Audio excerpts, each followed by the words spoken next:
Well, I'm back to our little goldfish experiment out here at Rainsong Farms out in front of our house. And they are out here running around still. But what I need to do is get all these leaves out of here because they will start to decompose and push off gases that are not going to be great for these little fish to survive. So it is down to 54.0 degrees. So it's definitely cold. Going into this, I never thought goldfish would be okay or even survive at these temperatures, but apparently I've seen videos where these guys can handle being out over winter as long as you got a little bit of a heat source in here to keep the ice from freezing off the top. So we'll see. We're going to try them out this year and see how they do. Hope they do okay. But I need to get the leaves out.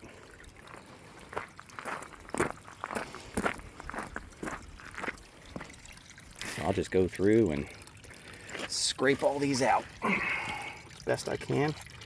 May even have to come back here with my hand to get a lot out, so just pull them all out as best I can. May even have to pull some of the rocks and the logs out of here so I have a clear shot at these leaves. Just gonna throw them out. What I think I'm gonna do later on too is put a net over this to stop more leaves from getting in here because there's still more falling from these trees, and also to stop any raccoons or other critters that might be interested in our fish and being a little hungry. So we're gonna help them out here. All right, come back and get a little bit more progress here. Hard to do with one hand. So next step on the project, now that I have most of the leaves out, still a few in there I'm gonna come back and get, I'm going to put a net over the top. So I had some scrap wood lying around. Cut it down to frame out the top. Had to notch out a few things on here for a little eye hook, a little circle hook, and for the plumbing. It's keeping the water circulating. So I'm going to staple some fabric to this, and then I'm going to put or not fabric, but netting. And then I'll put another set of boards on top of this to kind of make it all stay together.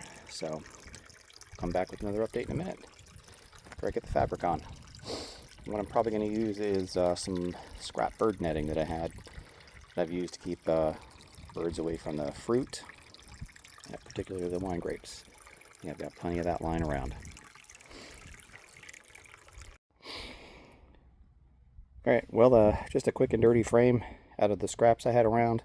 I actually had some metal mesh that I put into our garden to keep rabbits from digging under our shed. So have some of that left, and we used it up. So now I just need to put a cover over all of this. Another layer of wood to firm it all up, and we'll get it done. I'll show you what it looks like when I'm done. Well, here's the result of the quick, easy, impromptu, unplanned project. A bunch of just scrap I had lying around. Some leftover cedar dog ear fence, some mix of screws, some drywall screws that I had in here. They were 1 5/8, and some wire mesh. I just need to go and move it on top of the fish tank and see how well it lines up. Then we'll hopefully find out how well it keeps the leaves and the critters out. Well, it fits, but just barely. Good amount of room for the hoses to come in and out, the pump feeds, and I got a little bit lucky there. I didn't account for how high the fountain pump head sticks up, but just enough clearance. Just enough clearance there for the little hook. And it's not too terribly heavy, pretty light, made out of cedar dog ears, but that's a wrap on this, and we'll see how well it keeps the leaves and critters from eating these, we'll call these guys the most expensive 29 and 49 cent goldfish I've ever purchased. They're down in there. All right, thanks for watching and enjoy.